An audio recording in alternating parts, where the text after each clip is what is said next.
Esteja bem, que você esteja em paz. Nós sabemos que o nosso Deus ele tem muitos atributos. Mas neste pequeno estudo, nesses momentos que passaremos aqui analisando a palavra de Deus, eu quero convidar a pensar a respeito do Deus Consolador, as consolações de Deus. E eu quero te convidar a abrir sua Bíblia no Salmo 56, verso 8. Abra sua Bíblia no Salmo 56, verso 8. Contaste os meus passos, quando sofri perseguições.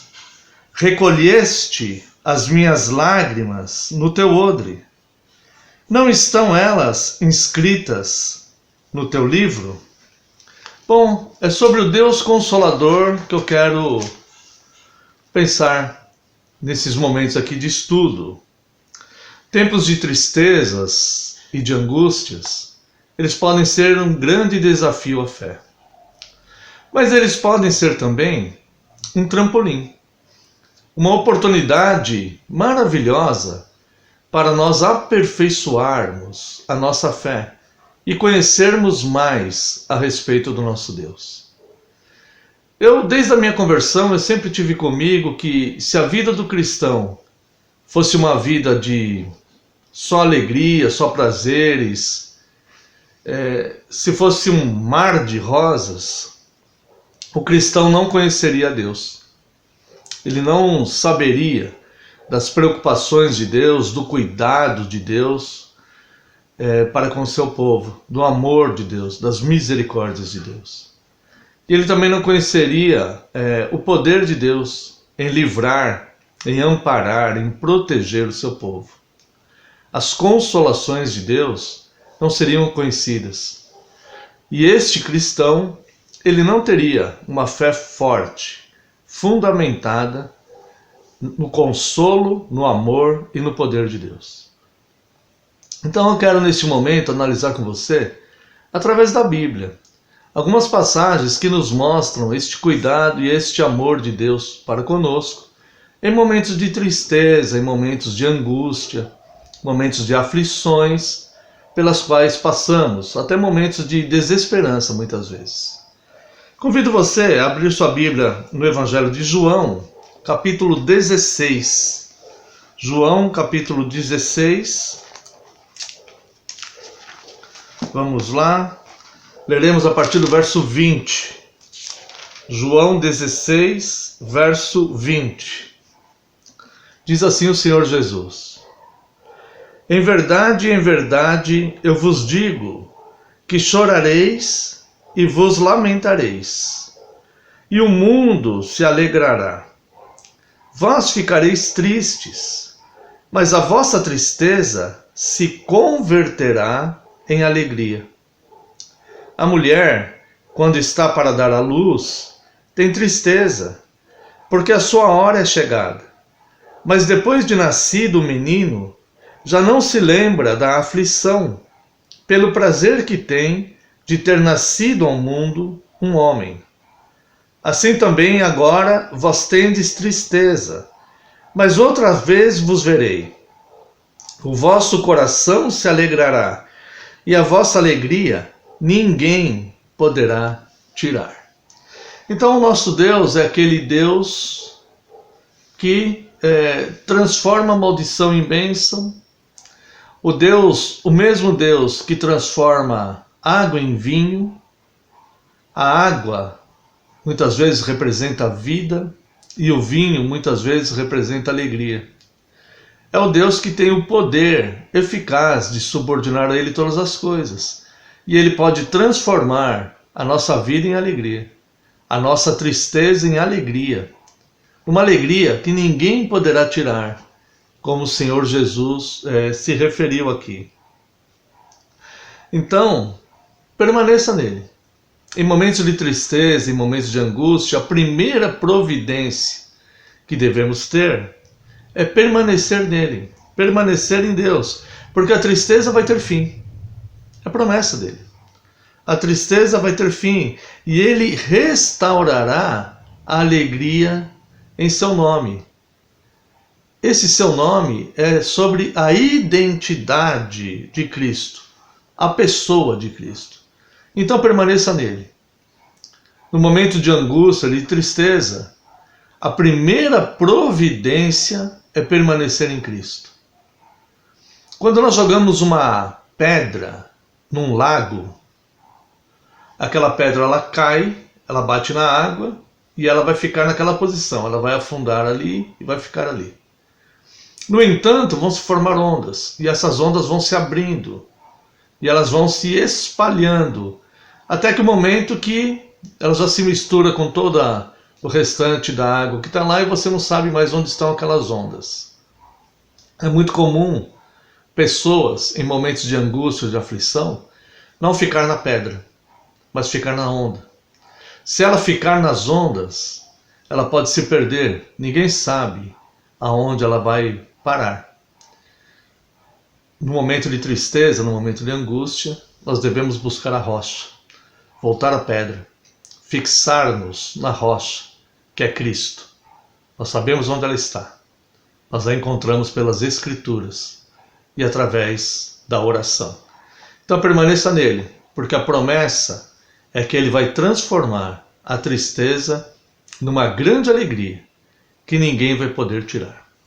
Segunda questão que eu quero dizer para você é o porquê que nós podemos permanecer nele nos momentos de tristeza. O porquê nós conseguimos sim permanecer nele no tempo de tristeza.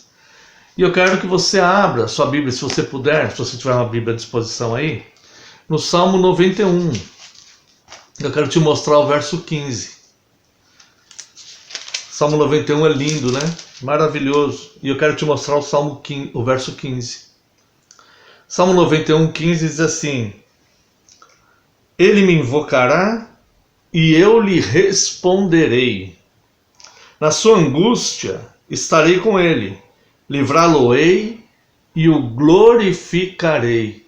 Saciá-lo-ei com longevidade e lhe mostrarei a minha salvação. Acabei lendo o 16 também. Então olha só, por que nós podemos permanecer nele? Por que eu posso dizer para você que nós conseguimos sim, mesmo em momentos de tristeza, de angústias, permanecer nele, até que ele transforme a tristeza em alegria? Porque aqui diz que na nossa angústia ele estará conosco. A força é dele. A força vem dele. A força para permanecermos nele já está posta. Porque na nossa angústia ele estará conosco. Então nós podemos sim escolher permanecer na rocha e não ficar na onda. Porque a onda vai nos levar por caminhos que nós não conhecemos. E nós não sabemos aonde ela vai terminar, aonde ela vai nos levar. Mas a rocha, nós sabemos onde ela está e ela nos manterá seguros. Então na nossa angústia, nós não estamos sozinhos. Porque Ele está conosco nas angústias. Então nós podemos permanecer naquele que nos promete transformar a nossa tristeza em alegria. Não pense que porque a noite está muito escura e muito fria, que o sol nunca mais vai brilhar.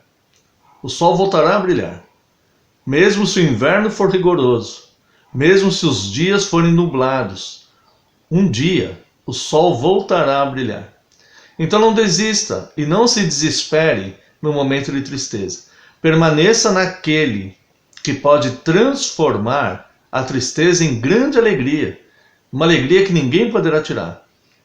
E nós sabemos que podemos permanecer nele simplesmente porque ele está conosco. Ele nos oferece a sua companhia. Ele nos oferece o seu braço forte, o seu ombro, onde nós podemos chorar, como nós lemos aqui no Salmo 56, verso 8, que ele guarda as nossas lágrimas.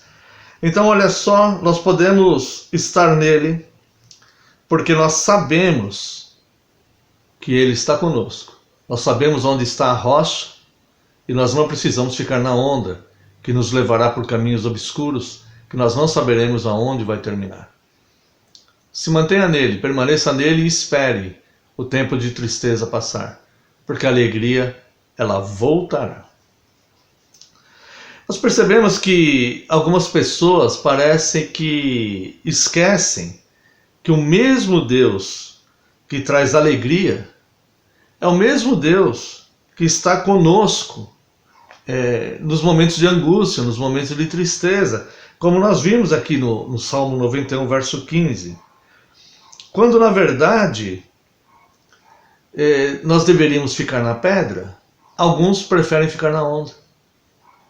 É uma escolha nociva trocar a ansiedade pelo descanso. Trocar as perturbações, escolher, na verdade, as perturbações, as tribulações, as inquietações da vida, em vez de escolher o descanso em Deus. A palavra de Deus, ela nos fala que Deus é o Deus que trabalha para aqueles que nele confiam. E nós sabemos que algumas pessoas simplesmente se perdem em momentos de angústia. Normalmente aquelas pessoas que têm uma fé debilitada, aquela pessoa que imagina que o caminho do Evangelho é um caminho somente de alegria, de prosperidade, né? Uma pessoa que tem uma visão desfocada do Evangelho. A palavra de Deus nunca nos enganou e ela sempre nos mostrou que haveriam tempos difíceis, haveriam tempos de angústia, tempos de aflição. E a palavra de Deus nos ensina que muitas são as nossas aflições. Mas ela nos ensina também que o Senhor nos livra de todas. E é por isso que nós devemos permanecer nele. Porque sem ele, as aflições podem nos sufocar. Mas com ele, nós sabemos, é só esperar. Porque ele nos livrará de todas elas. Conta-se que 2 empresários estavam conversando. Isso é uma ilustração, né, irmãos? Conta-se que 2 empresários estavam conversando e um deles se abriu e confessou que estava falido. Ele disse para o outro: olha, eu estou falido, a empresa faliu e eu acabei me endividando e até hipotequei a casa, até a minha casa está hipotecada. E o outro empresário, então, meio que compadecido dele, disse: nossa, você deve estar numa angústia muito forte, você deve estar desesperado, extremamente preocupado. E ele disse: não, eu estou totalmente tranquilo, não estou preocupado com absolutamente nada. E o outro empresário disse: nossa, como que nessa situação em que você se encontra, você está tão tranquilo assim? E ele disse: eu contratei um preocupador profissional. E o outro espantou-se e disse: nossa, um preocupador profissional? Ele disse: sim, né? Agora é ele que se preocupa com tudo, eu não me preocupo com nada. E o outro empresário disse: nossa, que ideia fantástica, quanto que você paga para esse preocupador profissional? E o empresário que estava falido disse: eu tenho que pagar para ele 150 mil reais. E o outro empresário disse: nossa, mas aonde você vai arrumar o dinheiro, já que você faliu? Onde você vai arrumar 150 mil para pagar o preocupador profissional? E ele disse: não sei, quem tem que se preocupar com isso é ele. Então, irmãos, claro que isso é uma ilustração, né? É uma brincadeira, mas ela ilustra a direção da nossa fé. Cristo, ele se preocupa conosco. E nós devemos descansar nele.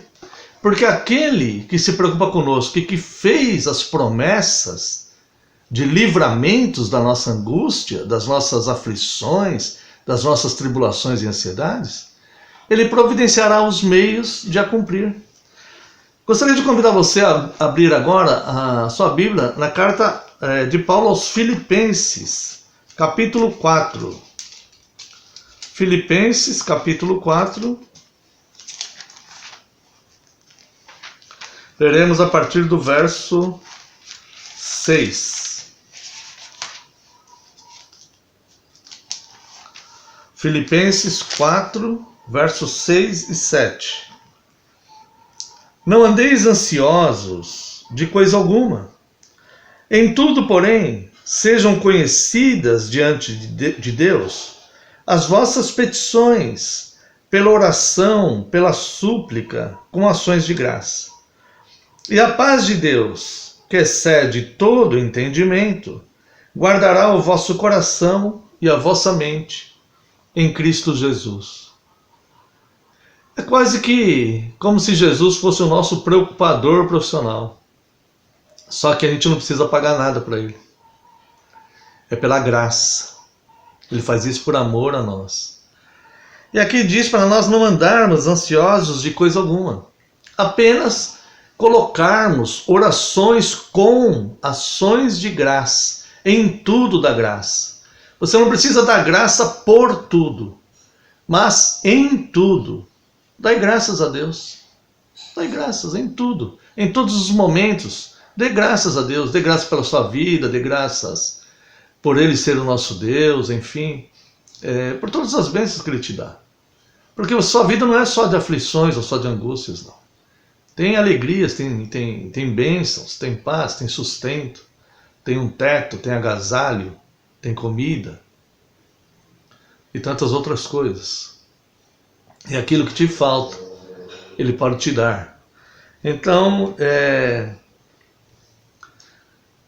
esse Cristo, que nos diz para não andarmos ansiosos de coisa alguma, é o mesmo que diz que a paz de Deus, que excede todo entendimento, guardará o vosso coração e a vossa mente em Cristo Jesus. É como a historinha do preocupador profissional. Você não precisa se preocupar. Preocupação nós sempre temos, porque temos o nosso senso de responsabilidade. Mas não se desespere. O apóstolo Pedro ele diz, lancemos sobre Deus a nossa ansiedade, porque Ele tem cuidado de nós. Quando diz que Ele tem cuidado, não é só que Ele está cuidando, mas é que Ele tem cuidado, preocupações conosco. Ele se preocupa com a nossa vida, em cuidar de nós, cada um de nós.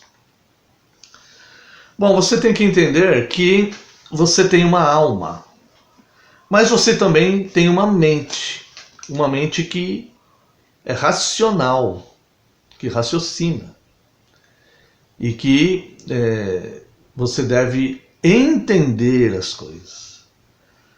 E o apóstolo Paulo ele diz lá na carta aos Romanos que nós devemos ter a nossa mente transformada.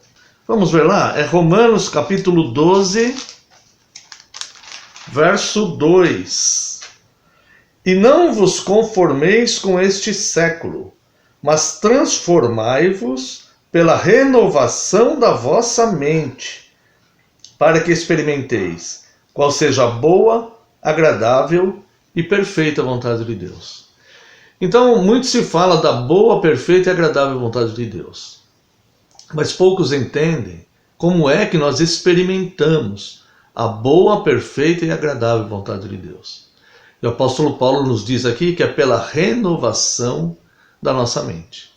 Se você tem sua mente mergulhada em fracassos, em desesperanças, em tristezas, em angústias, em incredulidades, está na hora de você transformar a sua mente. E eu convido você a fazer isso, uma mudança de mente, uma mudança de pensamento. Em vez de você alimentar a sua mente com vitimismo, tipo, eu não consigo nada, ninguém me ama, minha vida é muito sofrimento, eu não alcanço isso, eu não consigo aquilo. Transforme a sua mente e comece a viver de boa mente. Com a mente que tenha ânimo, que tenha energia, que tenha vigor, que tenha esperança, que esteja disposto ou disposta a lutar para vencer as adversidades da vida. O Senhor Jesus, por várias vezes, ele diz, tem de bom ânimo, não temais, tem de bom ânimo, troque o medo pela boa mente.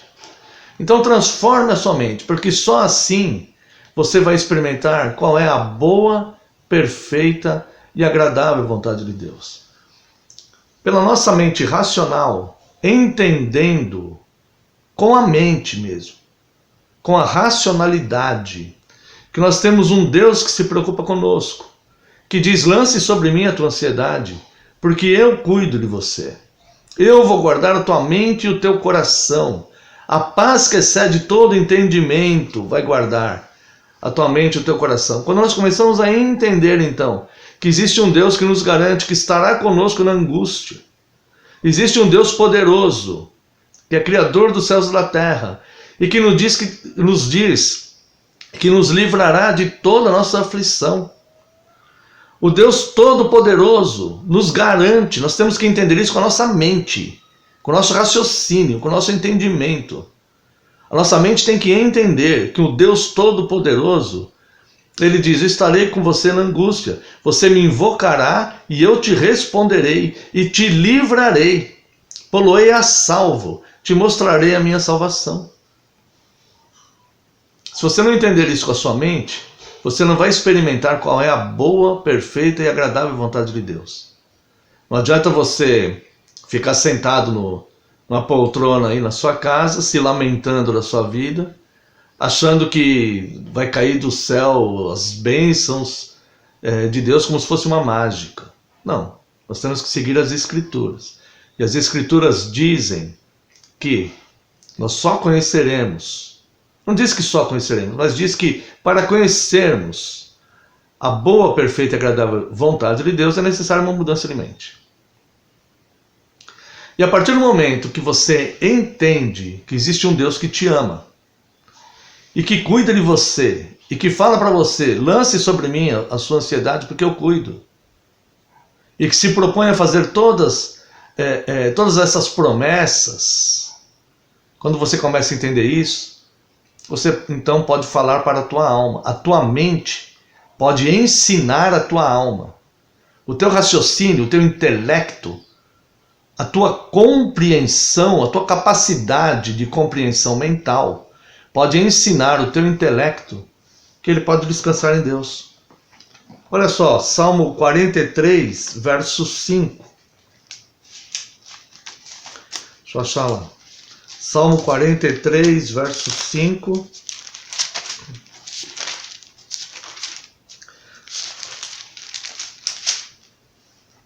Salmo 43, 5. Por que estás abatida, ó minha alma? Por que te perturbas dentro de mim? Espera em Deus, pois ainda o louvarei.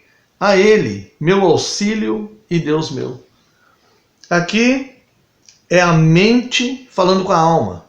Por que você está abatida, minha alma? Por que se perturba dentro de mim? Eu sei o caminho. Eu sei como experimentar a boa, perfeita e agradável vontade de Deus. Espera nele. Confia nele. Espera. Porque ele vai transformar essa tristeza numa grande alegria que ninguém poderá tirar. Ele prometeu.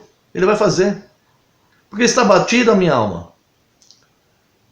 A tua mente, sabe que o teu Deus vai te responder quando você invocar a Ele. Então não fique se lamentando nem se perturbando dentro de mim, porque o meu Deus vai me salvar dessa aflição.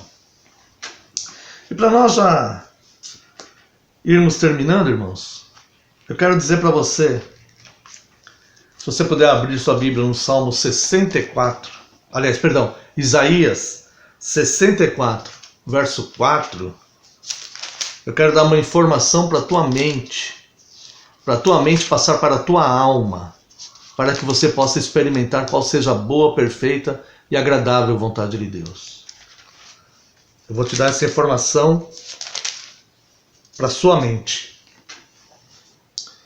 E com a sua mente, ensine a tua alma. Salmo 64, Isaías 64, verso 4. Porque desde a antiguidade não se ouviu, nem com o ouvido se percebeu, nem com olhos se viu, Deus além de ti, que trabalha para aquele que nele espera. Então que a sua mente possa ensinar a tua alma que existe um Deus verdadeiro, rico em promessas, e que todos aqueles que colocarem ele à prova, ele vai cumprir a promessa. Colocar à prova sem escárnios, sem zombaria. Mas apenas, Senhor, se essa tua palavra é verdadeira, se essas tuas promessas são verdadeiras, Senhor, me mostra, cumpre em mim. Eu vou fazer conforme está escrito na tua palavra, eu vou esperar no Senhor, eu vou aguardar no Senhor, eu vou lançar sobre o Senhor toda a minha ansiedade. Eu vou te invocar e vou esperar que o Senhor me responda. Porque a sua palavra diz que são muitas as nossas aflições. As aflições eu estou sentindo. Mas a sua palavra diz que o Senhor nos livra de todas. E eu com a minha mente transformada, eu tenho vigor e confio no Senhor. E vou ensinar isso para a minha alma. Então, nós temos na palavra de Deus palavras verdadeiras e não fantasiosas. Não é uma fantasia que nos ilude dizendo que não teremos aflições. Ela nos aponta que teremos aflições. E nesses tempos aqui de pandemia, muitos de nós estão angustiados. Para não dizer todos, né? Para não dizer todos. Mas Deus está conosco. E Ele vai trabalhar, mas não por todos. Ele vai trabalhar por aqueles que nele esperam. Então, eu te convido a experimentar a boa, não perca essa oportunidade de você experimentar a boa, perfeita e agradável vontade de Deus. Mas isso você só vai conseguir pela transformação da vossa mente, da sua mente. Transforme a mente que está caminhando para o fracasso e para a desistência, na mente que vai se segurar na fé. A mente que está indo na onda, pela mente que vai ficar na rocha. Fique firme nele, porque ele não é um preocupador profissional, mas ele se preocupa conosco. E nós podemos lançar de graça sobre ele toda a nossa ansiedade, porque ele cuida de nós. Que Deus abençoe a sua vida. Fique na paz.